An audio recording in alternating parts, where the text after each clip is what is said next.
Mae Brussell is next with Dialogue Conspiracy. That's Elmer Davis. This is the Mae and Elmer Hour.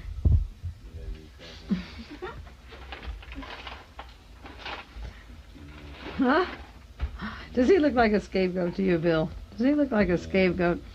He just ordered some stationery. Elmer Davis, scapegoat for the world's most famous robbery. You're on. Oh. Right now? Oh, yeah.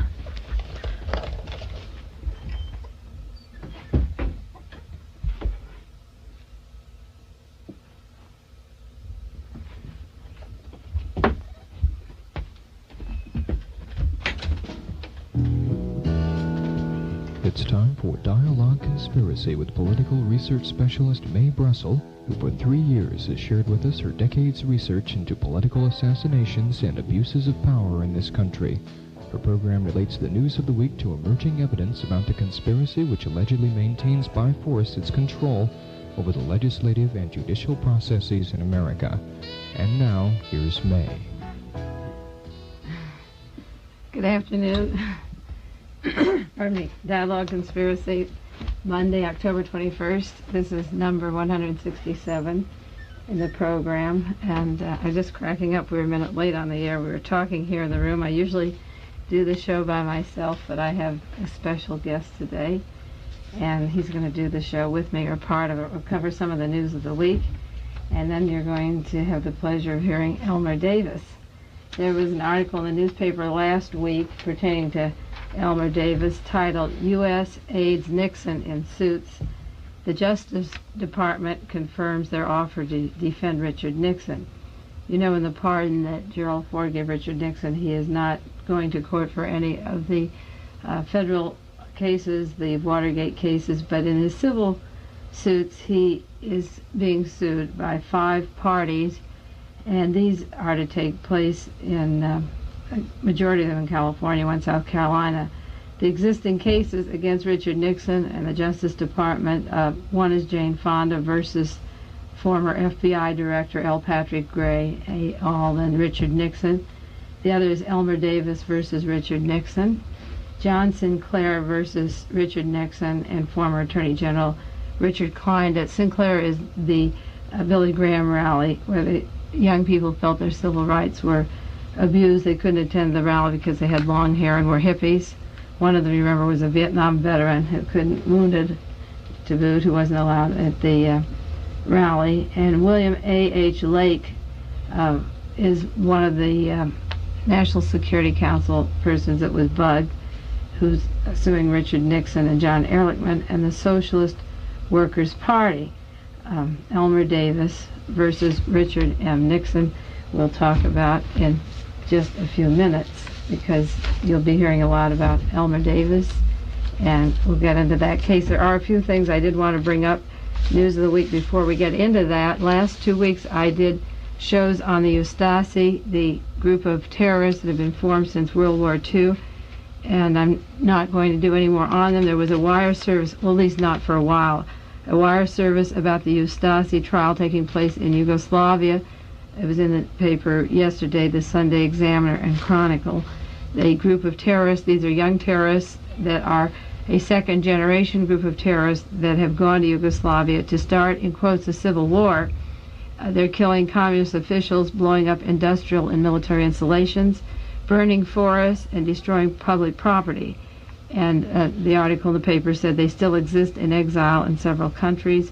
They obtain their arms and explosives from abroad. And if you heard the last 2 shows on KLRB Dialogue Conspiracy, I talked about the Ustasi Yugoslavian connections in California and working with the Los Angeles Police Department. They also work out of Argentina and Sydney, Australia, and Canada. Those are the main places, and I believe that they're behind the terrorist bombings in the United States that we're seeing at the present time, that they're trying to blame the radicals, men like Mr. Kerbekovich in Los Angeles, who belonged, he said, to aliens of America. Another item in the news, our President Gerald Ford is down in Mexico today, Nogales, Mexico.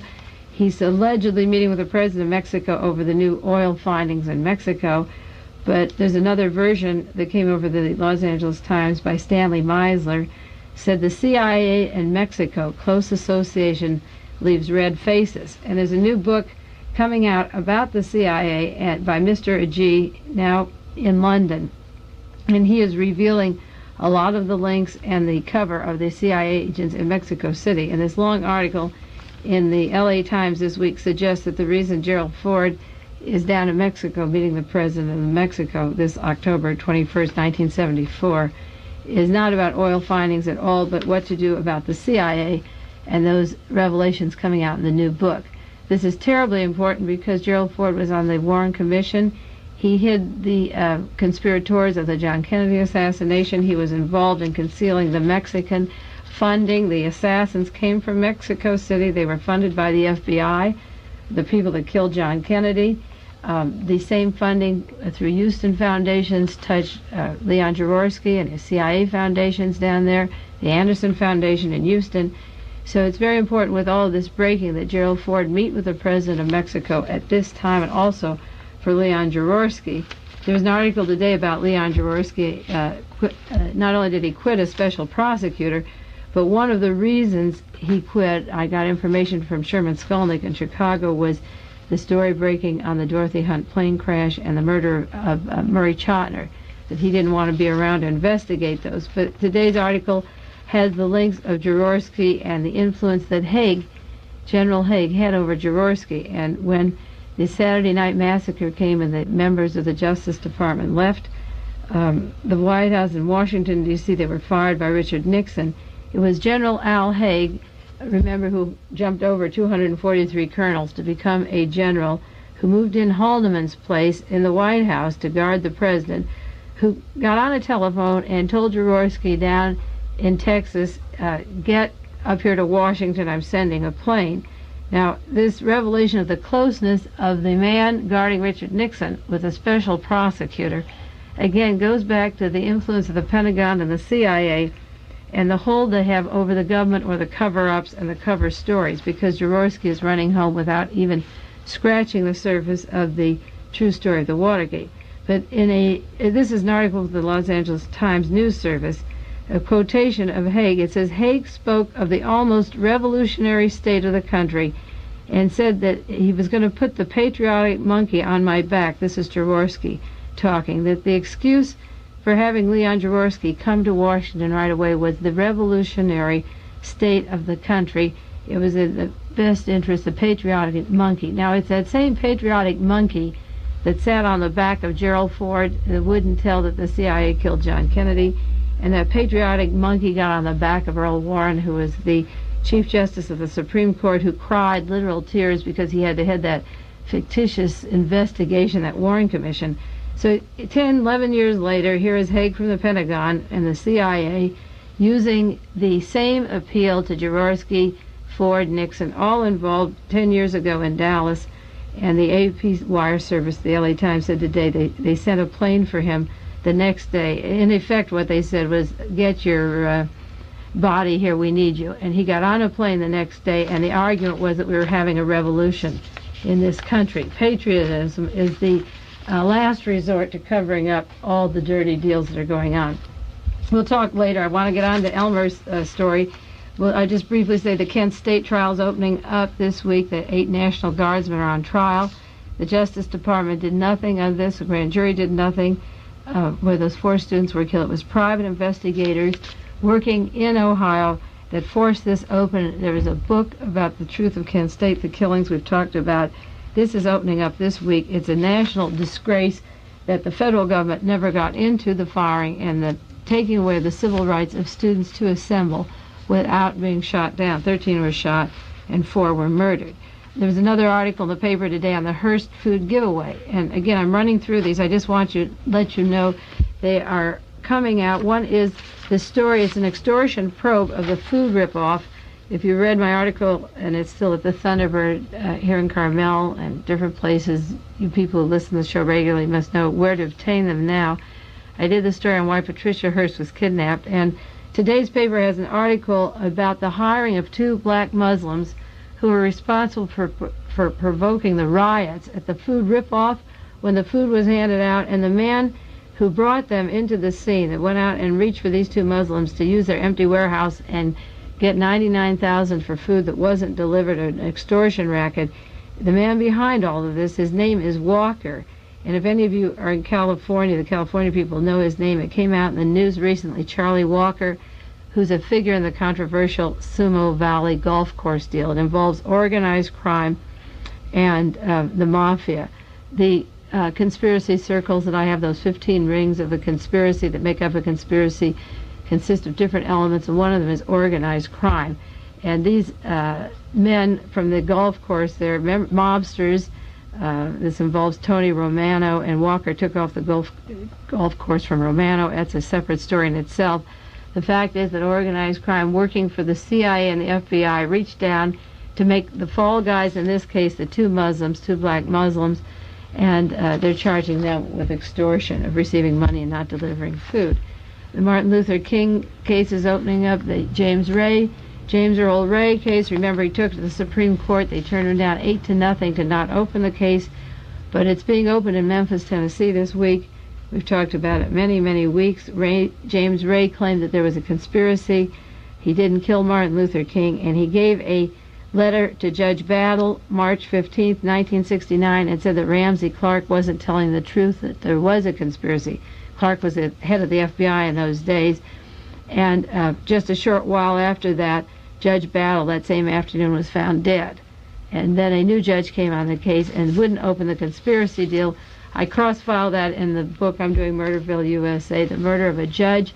He had the evidence. There was no conspiracy, that the FBI, that was the chief prosecutor, was lying. James Ray told them that. It's going to court, and hopefully it'll come out in the open. Rockefeller's nomination is damaged. Right to Representative Don Edwards at the House Judiciary, or any other member of the Judiciary, or the member of the Senate, if you don't want the international banker who's given away $2 million or $22 million, whichever, he'll keep admitting more, but gifts. I've just read he gave a painting of $6,500 to John Mitchell, hands out artworks, and public officials, and I'm sure that in return they wouldn't go against anything the Rockefellers want, real estate deals, and as a slumlord, and the list of people he gave to is so revealing that his nomination is being damaged. But you can help it along by sending letters and telling them what you think. I also want to do a show on the framing of Wilbur Mills. Watergate isn't over. The Dirty Tricks Department pulled to Wilbur Mills what they did to Ted Kennedy, only the girl lived this time. She claims, Fannie Fox, that Argentine firecracker that was in the car with Wilbur Mills, claims that when she got to the river and jumped out of the car that the police tried to drown her. It sounds like Chappaquiddick, where they succeeded in dropping her. And Wilbur Mills was in a car driven by Albert Capaldi, who happened to have no lights on and was speeding. It was 2 in the morning. And Capaldi works for the Nixon administration. He worked in the Interior Department, received $30,000 a year, driving at 2 in the morning with a congressman with a car speeding and no driver's license. And I want to announce that Mr. Cabaldi's been left off without any citation as the driver of that car. As a coincidence, there was a cameraman, a local night roving television cameraman was on the scene to photograph a policeman apprehending Congressman Mills. The girl said, "I didn't jump into the tidal basin." That's Mrs. Batistella. She said, "I got hysterical because the officer was trying to drown me. I'm an excellent swimmer." That little fancy cookie, the firecracker, was a stripteaser for 1 month. She was a school teacher. She was studying general biology science in college, a pre-medical student in Argentina. She was a secretary for Mills getting no salary. She was an interior decorator with no degree. She's an agent provocateur hired by the Dirty Tricks Department. The cameras were there. She had something in her drink, probably the kind of asset that Liddy was going to give the Democrats down in Miami with John Mitchell. She had something in her food or beverage, went berserk, jumped out of the car, and police tried to drown her. The scene was photographed, and the result is that now Mrs. Batistella has moved to Florida with her children. She's got an American citizenship. Her husband still lives in Argentina, so her reward, like Marina Oswald, was probably to get citizenship, and I'm sure she'll be paid off later. And meanwhile, Judy Petty will probably defeat Congressman Mills and a Democrat will be out of the running. The girl's alive, but that's the framing of Wilbur Mills. We could go into those details. They're so terribly shocking, but we're going to get on to Elmer Davis because he's sitting here very patiently. There was an article by Attorney General William Saxby last week at the police convention. He was saying that rehabilitation of certain inmates is meaningless, and you should abolish the idea of rehabilitation, that sometimes people commit many crimes and it's impossible to rehabilitate them. We should consequently, he said, strip them of all rights. If they're guilty of crimes, we should just keep them in prison and protect society at large. So Elmer Davis is going to talk to us, and I'm going to talk with him because he is the White House scapegoat. Some of you remember that I mentioned his name before I knew him personally. I talked about him on the radio show. There was a wire service dated July 16th, 1973, saying a black inmate in California's Folsom State Prison has filed a $2 million federal court suit against President Nixon and members of his administration, charging they made the inmate the scapegoat and fall guy for the burglary of the office of Daniel Ellsberg, psychiatrist. The suit was filed by 45-year-old Elmer Davis, who was convicted last year of committing the burglary of Dr. Lewis Fielding's office in Beverly Hills, September 1971. Davis is currently locked up at Folsom Prison for allegedly carrying out the Fielding burglary and other break-ins. 3 members of the Beverly Hills police force testified that Davis confessed to the break-in of the psychiatrist's office, but Davis himself claims that he has consistently denied any knowledge of the offense. Well, I could go on and read the news service. This came out July 16th, 1973, and it was in the major newspapers over the wire services. So Elmer Davis realized that he was a scapegoat. It was Mr. Weinglass, Daniel Ellsberg's attorney, who wanted to know who the Beverly Hills police had down on the books for that robbery at the office. How soon after that broke, Elmer, did you get knowledge that you were the scapegoat? This news service is July 16th. What date did you find out you had been named as the scapegoat for that burglary? I think I had been, I was made aware of the fact that I had been selected as a scapegoat on approximately May, a couple of months before. A couple of months before it hit the wire service? Yeah, May the 3rd or 4th. When the trial was going on? Yeah. Yeah. Because this was at the time I read an article in, I think it's Sacramento Bee. Did you read in the paper? Did the law enforcement come and tell you? The FBI or police, or did you have to read in the newspaper?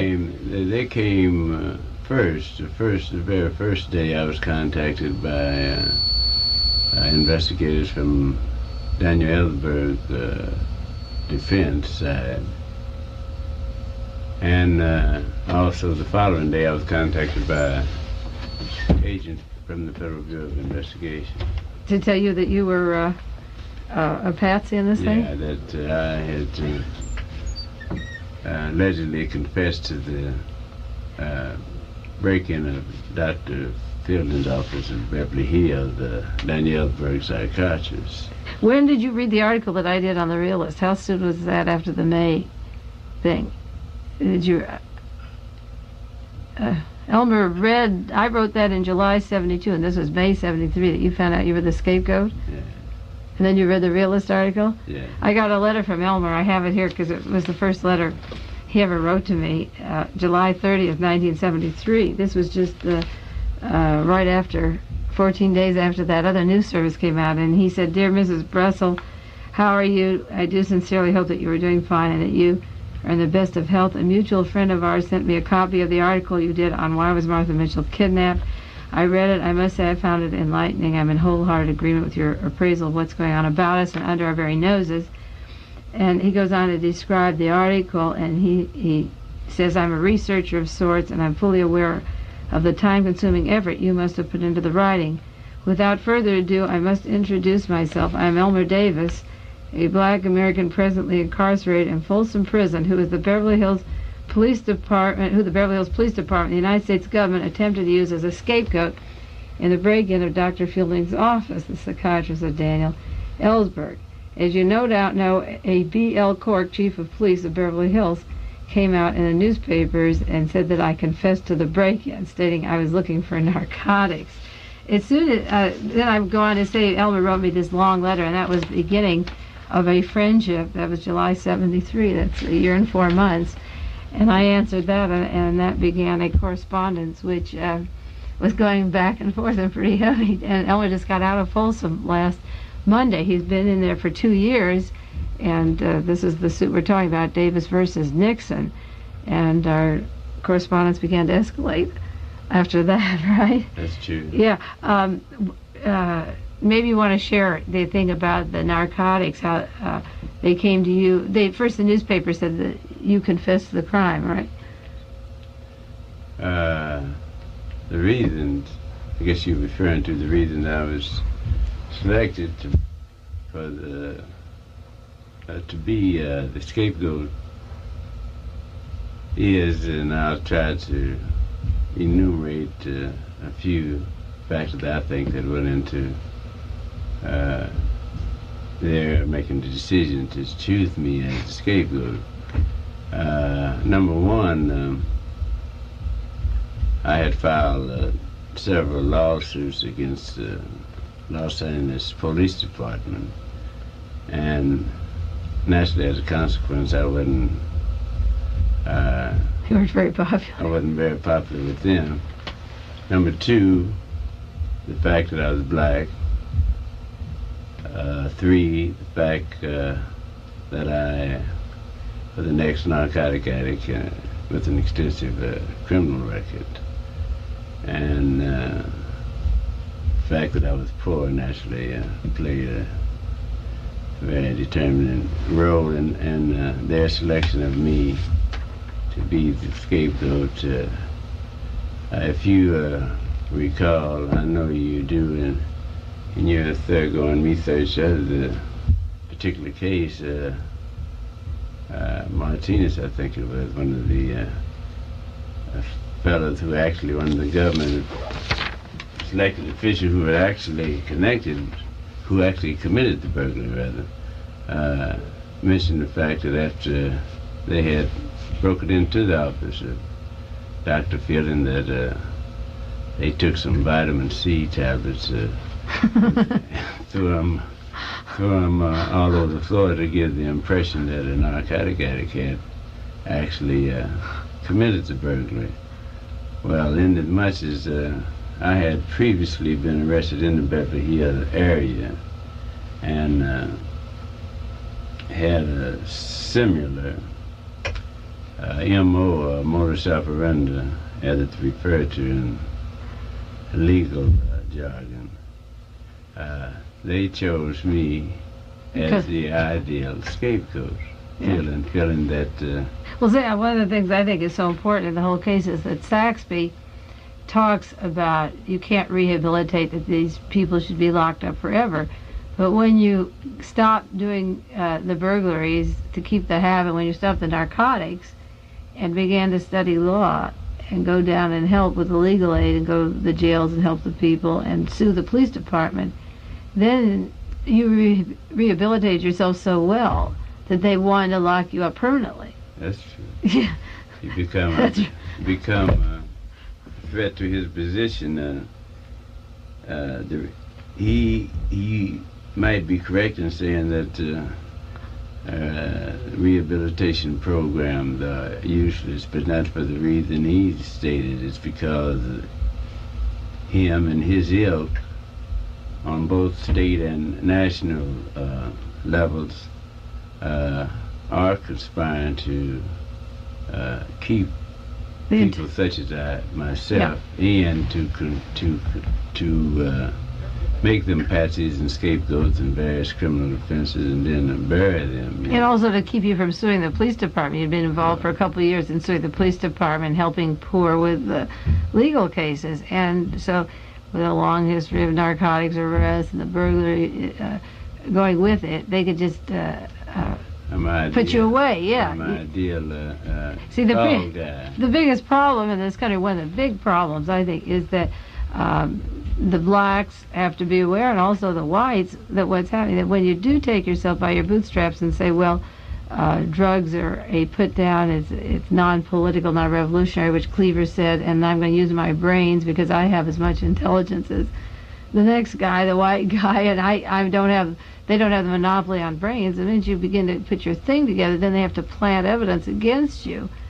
They don't want you to work in the system. You know, the recidivism keeps the prison business going, and they don't want you to figure out, ways to better yourself, because otherwise they wouldn't charge you for something you didn't do if you're learning to better yourself.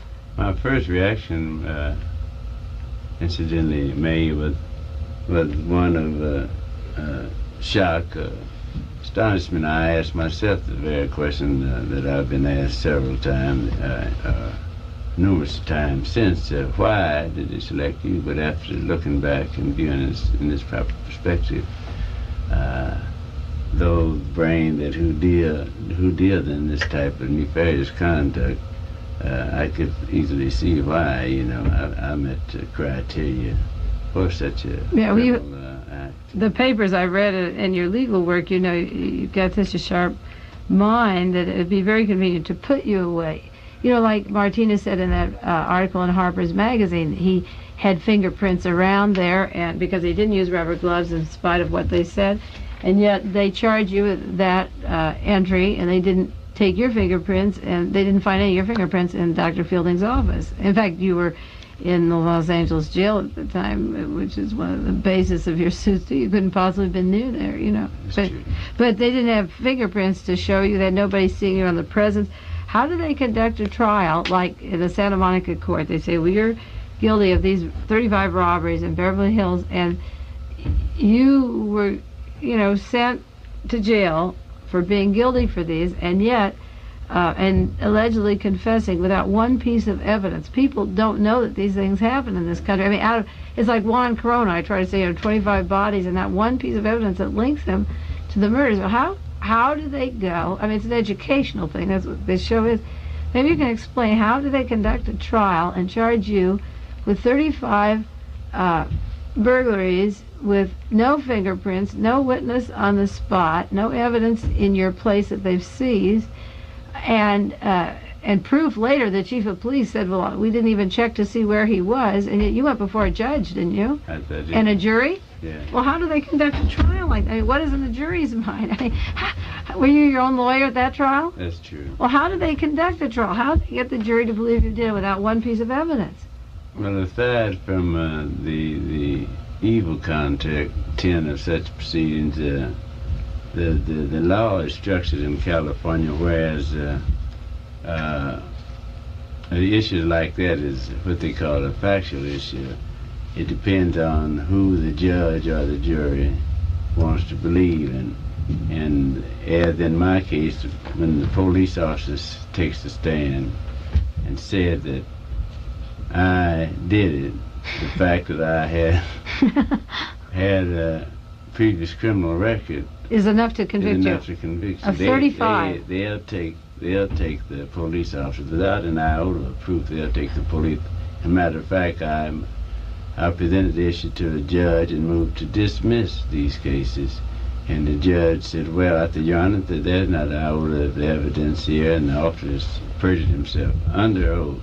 Mm-hmm. And I moved the case be dismissed for lack of evidence, and on the ground that the officer perjured himself. And the judge said, well, I'm inclined to believe him. Believe the officer, now if you go to jail. Yeah. And in consequence, the jury was one of the prosecutor's favorite type of jury, the hometown jury of Santa Monica. Santa Monica. All white aerospace? All white yeah. jury. So they, in turn... could you select or throw any out in that kind of a case, or do you have to take it? You can. You have what they call peremptory challenge. You didn't use any? If you just don't like the person, I used all of them. In fact, I challenged the whole jury process. When we get the records, incidentally, we're in the process of getting the records. When we get the records show that I challenged the whole jury process in that area on that score of racial discrimination and so forth. Elmer wanted to get a hold, we have an investigator, to get a hold of the transcript of that arrest there where he challenged the arrest. And it's the Beverly Hills Police Department, and when he called there, we got a call today, they transferred the chief of police, and there was a hold on his records. He's going to trial in this very important case, and he wants his first arrest records to show that he has been confined, also 2 years in prison on all kinds of setups, and years before that as a fall guy. But he asked for the chief. They said, we'll get the chief of police. So this investigator got a hold of them, and they would not release it. Is that unusual, not to release the transcript of a trial? That's very unusual. If you recall, when this first broke and came to the public's attention, the FBI was supposed to grab my records, or a copy of them, and took them to the Washington under seal. And they placed a flag or a hold on the record that we seek in Beverly Hills. So all this indicates that the conspiracy continues to suppress evidence. So we have to subpoena. You have to subpoena the chief of police to give you your own trial records where any other person could have it, if it wasn't against the chief of police, right? I had to have the federal court to move for a subpoena. Duces take them and have the federal judge presiding over the band issue. Subpoena Duces take them and order them. Of course, the chief of police you've named in your lawsuit, so he's not going to turn over. It's like Nixon turning over the tapes. Not more than likely. Does he have to answer the subpoena? He definitely does. It'd be considered for contempt or fine. This is going to get kind of messy, huh? Oh, as it goes along, it's going to be real. The reason, like I got into this case right away, it caught my interest because, like in 1971, just the time that you were being framed, and this was in October 8th, where they said to you, the chief of police or chief of detectives said to you, about a month after, confess all this in October. Yeah. Yes, 71. Well, just at that time, Louis Tackwood, the agent provocateur for the Los Angeles Police Department, had a press conference, and he said that there's a secret team inside the White House, this special military team, and one of the men that he was the code name White was the name for E. Howard Hunt, in the White House, and the other one was Martin. It later turned out to be McCord. But Tackwood said that it was the FBI and the CIA were linked to the Los Angeles Police Department, and its tentacles went into the Department of Corrections, the Attorney General, Evelyn Younger, and the whole California law enforcement, that the CIA, the nest of the major conspiracies and things, was linked from Washington, White House, to the Los Angeles Police Department. So when it turned out that the White House plumbers, like E. Howard Hunt is the name that Tackwood would use if he had hired radicals and framed them. See, they were going to be a fall guy like you were a fall guy, which means that they're capable of it, because that's what Tackwood, he was telling the world at the same time you were being framed about these agencies. So you have E. Howard Hunt out at Dr. Fielding's office at the robbery. You have Tackwood at the time telling about this secret team, but nobody would investigate it. You were in the Los Angeles jail, and the Beverly Hills police were charging you, which makes it a state thing, and then you're sent to a prison for 2 years, and you're in jail several times over on false arrests where stuff is planted against you by a girl out on parole because of your legal knowledge and so forth. So it fit in with the Tackwood allegations, and it made what I was saying on Dialogue Conspiracy up here and thinking and writing about, it confirmed what I said, because here you were a perfect scapegoat, like Oswald or Bremer or Sirhan. You were a scapegoat for the world's most famous robbery. I'm a living example. If you recall, too, there's another connection. Martinez, in his Harper's article, he refers to the fact that a black and white police automobile of Beverly Hills was trailing them after they, immediately upon their leaving the burglary, and he was under the impression that as the CIA worked, that they were there to protect him, not to arrest him, and it's absolutely. That's right. So the police car, the police first of all, they didn't even check. They had their cover story, like your story fits into my conspiracy chain thing. They had the cover story, there's an addict. Well, anybody who's in a doctor's office looking for drugs, he wouldn't spill them on the floor, would he? I mean, he'd take them home and taste them at least to see what they were. The second thing, addict, they're just like leaving a fingerprint. They just say, "Come and get me." That's right. So an addict wouldn't want to call attention to the fact that he's an addict. That's true. See, it's just like at the Sharon Tate murder. We were talking about that today, where the military intelligence writes "deaths of the pigs" on the door. Well, if a Black Panther was going to do the murder, he wouldn't leave his trademark on the door. An addict wouldn't throw pills around, but in their infantile way, like a B movie or something, they leave this. And so the police didn't have your fingerprints, but they already had a patsy, a long history of narcotics. So Franklin asked you to confess. Why was he so anxious? He begged you, didn't he, to clear the books? Yeah, they offered me. I was charged the offense in this original form with the burglary, which is a felony, carries 6 months to 15. But they offered me a misdemeanor offense of petty theft if I should be. It was ridiculous because number one, I hadn't did it, but this when I recognized the sinister character of what was about to take place. I said, well, he's very concerned about me covering it. Yeah, I think for some reason at the time I couldn't pinpoint it. It wasn't the peak. The conspiracy didn't peak to 2 years later. Yeah. But then, at that very time, I knew in this face-to-face confrontation with him, he had some ulterior motive. For making you say you did 35 burglaries in Beverly Hills. He insisted. He said, I can give you a petty theft charge. Why don't you please clean up the books? He kept harping on cleaning that, the books. Yeah, for all the burglary committed in this general area. But one important note is the fact that no mention was made of the Dr. Fielding's burglary. This is one of the reasons I think they're making it so difficult for me to obtain the original arrest report. So this will further point out the fact that how sinister it was. They wanted to plead guilty, like sign a blank check, and then they can fill in the guilty of the Dr. Fielding. But when you wouldn't sign it, they put it in anyway. Put it in, and you didn't know it was on your record. I asked him under cross-examination, why did you get a confession from Mr. Davis? And he said, yes. I said, did you tape it? He said, no. I said, did you have a secretary to transcribe the notes? And he says, no. I said, well, how did you come about this confession?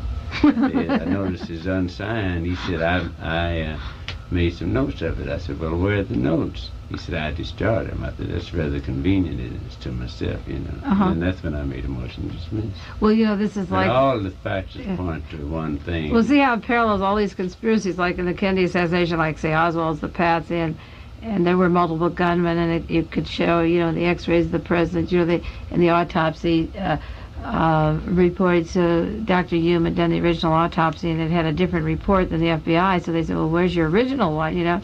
He said, I destroyed it by burning. I took it home, put it in the fireplace, and destroyed it by burning. When you want a patsy, you have to manipulate the evidence. It's very important in every conspiracy. You have the fall guy, you know, becomes the patsy, and then you have to destroy or your witnesses perjure, but your evidence is either destroyed in some way, or it's locked up, or it's missing. I've accused him of manufacturing evidence, suborning perjury, perjuring. Through the whole different crimes, like it's about 5, 6, 8 crimes in the process of committing suppressing evidence that they have to do, usually manufacture different evidence, you know, to suppress the truth. You have to tell a lie. So it's in other words.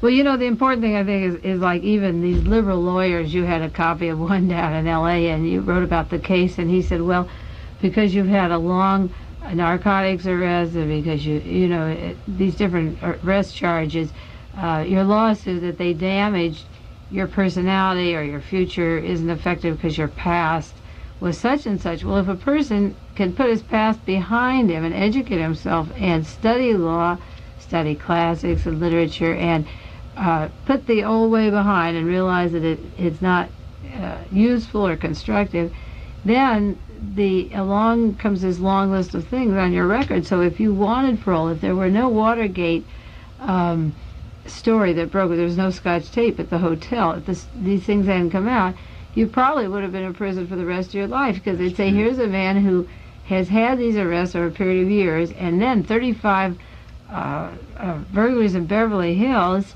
and narcotics user, never let him out. How would you ever get out if like he calls these professional criminals? You'd never get out.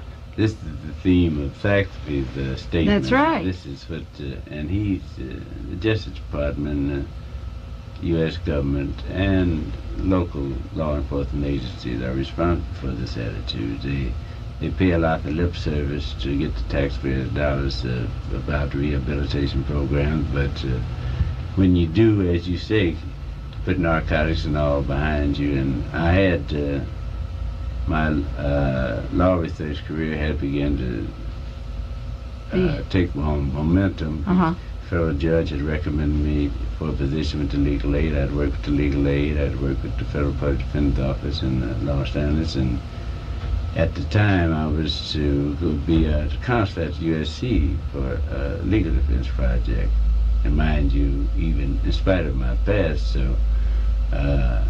So when you were framed with another charge, like the parolee that was out, and they wanted to make sure you locked up for good, then you never could get out and use your legal work again. If there had been no Watergate, you probably never would get out. I'd have been in now, I imagine, till I died.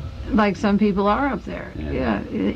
I'm just one, incidentally, on that note, I'm just one, depends on your point of view, one of the unfortunate or fortunate ones. It peaked, they discovered mine. There's so many others that are in there in these warehouses throughout the nation that hasn't been brought to the attention of the public, and they've been victimized in the same manner that I have. I know. Well, here we have our U.S. Henry Peterson of the Justice Department. This was that article you had from the August Sacramento Bee and the New York Times News Service, and they asked Mr. Peterson about the involvement of the White House and the plumbers in the Ellsberg doctor's robbery, and then he refers to you, and he says that they never did a checkup.